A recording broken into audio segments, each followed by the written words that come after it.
Bonjour Farhad. Bonjour.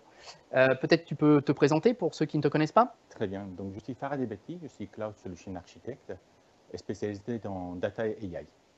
Et donc, ce que je te propose, c'est de passer quelques minutes sur deux sujets également très importants dans cette notion de plateforme de gestion de la donnée, pas uniquement sur le stockage, mais pour commencer sur cette partie gouvernance de la donnée. Donc, j'aurais voulu commencer par les connecteurs qui ont été annoncés lors de l'Ignite.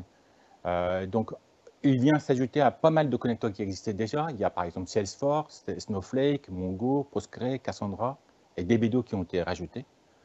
Donc, ça permet d'enrichir les capacités de connexion pour récupérer les métadonnées, récupérer les linéages à partir de ces sources-là qui viennent d'être ajoutées. Donc, construire un catalogue et effectivement les identifier. Exactement, mais out of the box. Et je pense qu'un point important aussi, c'est qu'un des piliers, on a plusieurs piliers. Purview se voit une offre modulaire et on a plusieurs piliers. Un des piliers qui vient partir en public preview, c'est les capacités de définir les droits d'accès dans Purview d'une manière centralisée et à partir de là, les diffuser et mettre à jour les sources. Du coup, on aura une vision centralisée de qui a droit à quoi et pouvoir demander aux utilisateurs, pouvoir demander aux owners, aux propriétaires de ces ressources, à avoir accès en lecture ou en modification. Okay. Donc, pas uniquement de l'inventaire, pas uniquement du catalogue, mais effectivement également la gestion centralisée de la sécurité. Et cela amène sur le fait de l'intégration très forte entre Purview et les autres services Azure. Effectivement, Nadia en parlait dans des mises à jour de certains de nos produits où nativement, effectivement, les données peuvent être interrogées par Purview. Alors, on a parlé effectivement de gouvernance. Est-ce que sur la partie analytics, tu peux également revenir sur quelques annonces qui ont été faites début novembre? Bien sûr. Il y a quand même beaucoup d'annonces, mais j'en ai sélectionné quelques-uns. Tout d'abord, un nouveau runtime qui a été rajouté, qui est basé sur quelque chose qui existait déjà, qui est ADX, et qui est dédié à la gestion de tout ce qui est télémétrie, les séries temporelles, les logs. Et ce qui les caractérise, c'est la vélocité, une grande vélocité et une grande quantité de données. Donc, ce troisième runtime a été rajouté à Synapse Analytics. OK, qui vient compléter SQL et le moteur Spark. Exactement. Et c'est toujours dans le même esprit, une intégration forte entre les différents composants de Cloud Azure. Ensuite, je pense que Nadia en a parlé. Donc, nous avons le Synapse Link. En quelques clics, on est capable de répliquer les données dans Synapse et du coup, on va pouvoir enrichir et mettre à disposition ces données-là, aussi bien depuis Cosmos DB, Dataverse avec Dynamics par exemple, que SQL Server 2022. Donc, c'est vraiment en quelques clics pouvoir intégrer ces éléments-là. Et on continue d'innover puisque de plus en plus de links arriveront dans le temps pour effectivement être bien cette plateforme de gouvernance complète de l'entreprise. Et enfin, le dernier point, c'est par rapport au machine learning, c'est qu'il y a eu pas mal d'avancées sur la partie Spark. Il y a eu le rajout de mots-clés prédits qui permettent de réutiliser les modèles. Et du coup, l'intérêt, c'est que les données, pour pouvoir prédire les scoring, on n'aura pas besoin de l'extrait de la base de données. Donc, on garde la partie sécurité, les données restent où ils sont, et le prédict permet d'utiliser les modèles au format ONNX et faire les prédictions. Ensuite, on a une intégration forte avec les Azure Services Cognitive, à la fois en termes de code et à la fois en utilisant une interface utilisateur. Donc, on simplifie la connectivité entre le Spark de Synapse et les services cognitifs. Et enfin, c'est le support de GPU qui permet d'accélérer à la fois le data préparation et l'entraînement de modèles dans Synapse, dans Spark de Synapse.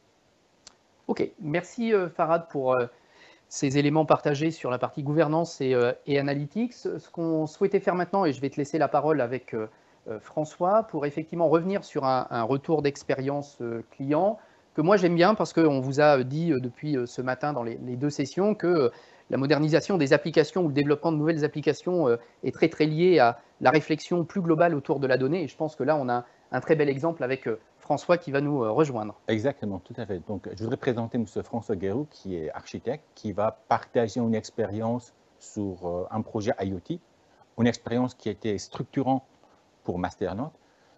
François, est-ce que tu peux, s'il te plaît, te présenter et puis dire quelques mots sur Masternote, qui est la société Masternote?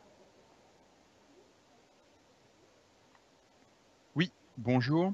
Donc, je suis François Guérou, architecte chez Masternote. Et en effet, je vais vous faire un retour d'expérience sur notre tout premier projet Azure.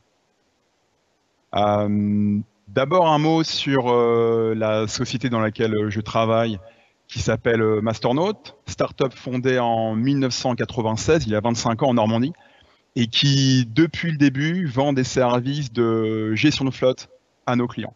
Ça veut dire suivi des véhicules, analyse du comportement des conducteurs, qui offre une réduction des coûts de la flotte et qui, aujourd'hui, sujet très important, réduit les émissions polluantes. En plus de ces features core de la gestion de flotte, on propose également des produits sur la chaîne du froid, tachographe pour les camions, etc. Depuis le début, c'est l'ADN de Masternaut, nous construisons des solutions complètes qui partent du design, du matériel qui est installé dans les véhicules, jusqu'aux applications web et mobiles, en passant par toute la chaîne d'acquisition.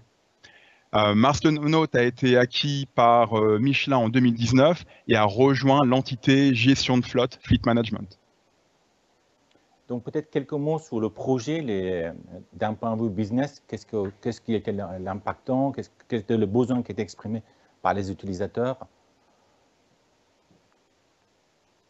Oui.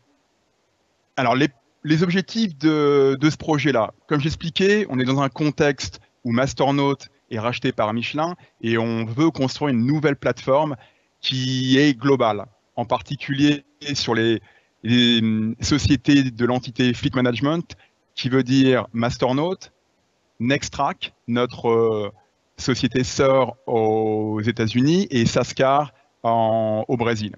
Donc l'objectif est de construire une plateforme qui va permettre de collecter les données, de les traiter, quelle que soit leur source.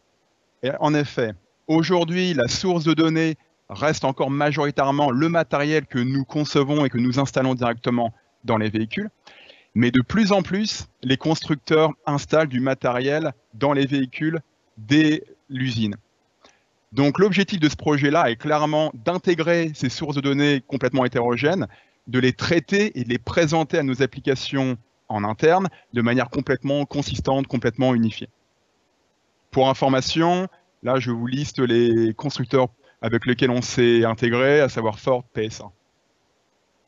Et aussi sur le plan de contexte IT, on en avait discuté, vous aviez des contraintes fortes, des exigences fortes comme l'indépendance vis-à-vis le cloud provider, comme la problématique de sécurité, l'escalabilité de la solution. Donc, est-ce que tu pourras aussi partager sur ces aspects-là? Oui, bien sûr. Je vais aborder plus les aspects techniques, nos requirements techniques. Comme je l'expliquais, on est dans un contexte de rachat par Michelin et on vise la croissance. L'objectif est de construire des fondations solides qui permettront de soutenir cette croissance-là. On veut construire, déployer des applications pour le cloud, donc qui soient réellement cloud native dès leur conception. Une note importante, on ne veut pas que ces applications déployées aujourd'hui sur Azure dépendent de nos applications on-premise, mais plutôt l'inverse. À savoir que nos applications on-premise, puisqu'on est dans un contexte hybride, dépendent de ces nouveaux services que nous déployons sur le cloud. Basiquement, pour construire une plateforme qui ne dépende pas, si je peux dire, du legacy de notre historique. Critères techniques évidents, la capacité à s'intégrer avec n'importe quel constructeur et n'importe quel matériel installé dans les véhicules. J'entendais parler de manière pertinente sur l'open source. Chez Masternaut, c'est un critère très important. On fait du Linux et du Java depuis maintenant des années. Et un de nos critères importants était le recours à, on va dire, la gestion du vendor locking, et en particulier designer des applications qui soient le plus portables possible. Et enfin, comme tu le mentionnais, Farhad, des critères importants sur la sécurité, et en particulier sur le réseau et l'accès aux ressources, aux services que nous développons. Est-ce qu'il est possible aussi que tu dis quelques mots par rapport à l'organisation du projet? Comment est-ce que Microsoft, avec Customer Success Unit, comment ils ont pu vous accompagner dans la mise en œuvre de ce projet? Comment ça s'est passé, l'organisation? Oui, Alors, Michelin est un client historique de Microsoft. Azure a été présélectionné comme le cloud provider favori pour le développement de ce nouveau projet-là. Par contre, chez Masternote, pas d'expérience Azure. Ça correspond donc à notre tout premier projet sur Azure. On est il y a environ 18 mois. C'est là que je rencontre Pierre-Olivier Patin et Frédéric Terme pour démarrer ce projet-là, leur expliquer nos objectifs, nos contraintes techniques et où on veut aller. On commence très rapidement par une suite de workshops qui permet de définir l'architecture et d'identifier les services Azure que nous voulons utiliser. À la suite de ça, on définit des formations que nos équipes ont pu bénéficier en interne sur les services clés, API Management, Cosmos DB et Event Hub. Pour accompagner le projet, et c'est toujours le cas, on se rencontre toutes les semaines pour se tenir à jour des difficultés et de l'avancement du projet. Enfin, entre ces premiers workshops d'architecture et une première version bêta déployée en live, on a pris à peu près 2 mois. Super, vraiment super. Et si on rentrait maintenant un peu plus dans le schéma d'architecture, quels sont les composants que vous avez utilisés? Comment ça s'est déployé? Voilà, très bien. Voilà, exactement ce schéma-là. Alors oui, un peu plus de détails d'architecture qui vont permettre de montrer les services Azure que nous avons utilisés. 3 couches, sans rentrer dans trop de détails, ça reste haut niveau, mais une couche connecteur qui correspond aux composants qui s'intègrent spécifiquement avec notre source de données. Ici, je donne l'exemple de PSA et de Ford. Notre couche core qui, elle, vise à offrir des API, qu'elles soient synchrones, comme on les connaît bien, API REST, ou asynchrones, comme on entend de plus en plus parler, et qui permettent de proposer un flux de données dont le schéma est versionné, géré de manière très, très spécifique. Et enfin, comme je vous l'expliquais, puisqu'on est dans un contexte hybride, la couche adapteur qui permet aux applications on-premise d'exploiter ces nouveaux services core déployés sur Azure. Ici, je montre les différents adapteurs. Un adapteur pour Masternote, Sascar, Nextract, qui, je le rappelle, constituent les sociétés de l'entité Fleet Management pour Michelin. Maintenant, un tour d'horizon des services Azure que nous avons mis en place. API Management pour nos API synchrones et qui agit comme le point d'entrée unique pour nos API REST, qu'elles soient déployées on-premise, mais également sur le cloud. Pour nos API sur le cloud, nous avons utilisé des applications Java. Ce sont des Azure Functions, donc complètement managées en mode serverless. Et généralement, ces API-là permettent de manager la data source. Si je prends l'exemple de PSA ou de Ford pour les constructeurs, ça va consister à activer ou désactiver les véhicules. Une fois que nous avons activé ou désactivé les véhicules, l'objectif est évidemment de collecter les données, les processer et surtout, comme je l'ai expliqué, d'harmoniser le flux de données pour que nos applications internes puissent les traiter de manière indépendante de la source de données. Ici, on a utilisé Kubernetes, puisqu'on utilise des applications Java. Pourquoi Kubernetes? Encore une fois, la portabilité de nos applications. Et en plus de ça, ici, on a des composants qui fonctionnent H24. Ces applications-là, dans la couche connecteur, sont stateful. On a besoin de persister l'état des véhicules pour correctement processer les données et encore une fois, proposer un flux de données unifié à notre couche core. Ici, on a utilisé Cosmos DB, puisque fully managed par Azure. Et en particulier, Cosmos DB offre une API Mongo. Masternote a une riche expérience avec MongoDB. On voulait la réutiliser. Et encore une fois, par un souci de portabilité, nous avons utilisé Cosmos DB, et en particulier via son interface MongoDB. Enfin, une fois que les données sont publiées, enfin, sont traitées, elles sont publiées sur notre couche core, dans notre API asynchrone. Et ici, on a utilisé Event Hub. Et encore une fois, utilisant le standard open source Kafka, nous avons pu proposer un flux de données, encore une fois au schéma de données complètement maîtrisé, qui correspondent basiquement au flux de données, aux événements qui arrivent dans les véhicules. Et enfin, une note sur la sécurité, comme je l'expliquais, on avait le souhait de n'avoir aucune exposition publique. Toutes nos ressources sont uniquement accessibles en privé et tous les services sont sécurisés avec des clés que nous renouvelons régulièrement. Très bien. Et d'ailleurs, ce qui est très intéressant dans cette architecture, on voit bien la généralité de ce que vous avez défini, que différentes entités de Michelin, comme Masternaut, Sascar, peuvent utiliser cette même architecture pour leur bottin. C'est vraiment un point très fort.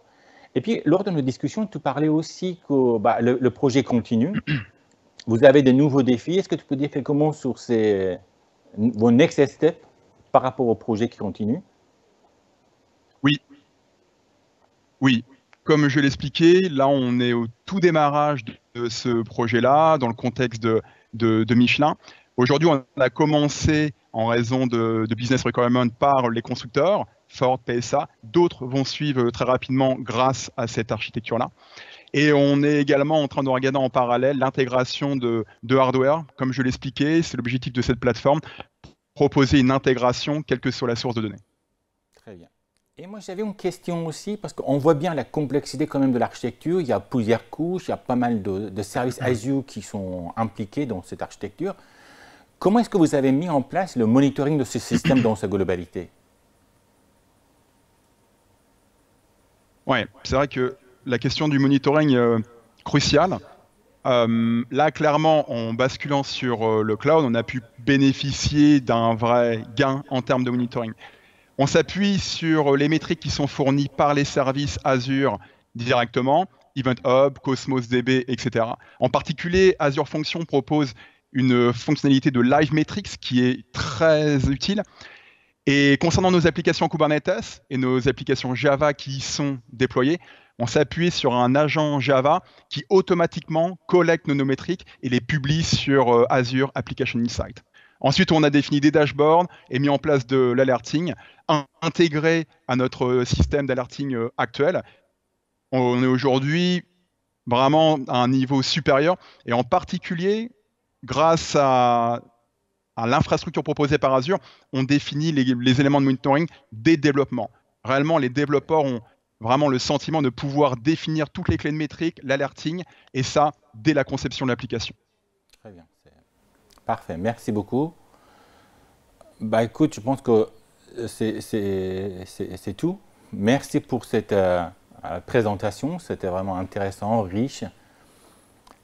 Merci François, merci Farhad. Et effectivement, moi je retiens quelques éléments que tu nous as partagés, François, qui m'ont particulièrement intéressé. C'est vrai que le service Cosmos DB est un de mes chouchous dans le domaine de la donnée, mais son exposition avec effectivement des API normalisées qui vous a permis, si j'ai bien compris, de consolider vos compétences sur MongoDB est un élément clé, etc. Vous gardant cette indépendance et effectivement vous permettant de capitaliser sur votre expertise. Et puis, on le voyait effectivement dans nos différentes discussions depuis le début de matinée, la notion d'hybridité qui ressort, avec effectivement ce pont vers vos applications internes, donc avec l'exposition de services et les briques de sécurité associées qui a été présentée ici.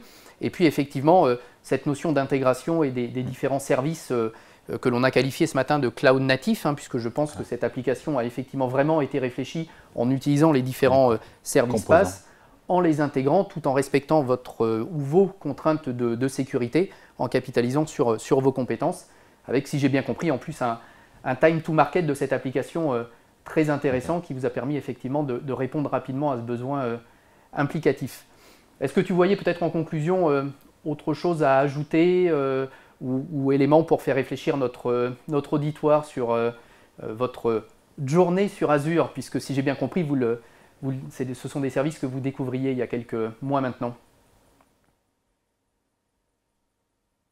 Oui, ce que je mettrais en évidence, on avait de l'expérience cloud, mais vraiment ce qu'on a trouvé sur Azure, et en particulier avec une présence locale en France, le soutien de l'accompagnement, en l'occurrence de cette équipe Customer Success, qui réellement nous a aidé à démarrer vite et continue toujours à nous accompagner et à nous suivre, à nous proposer des services qui pourraient nous être utiles.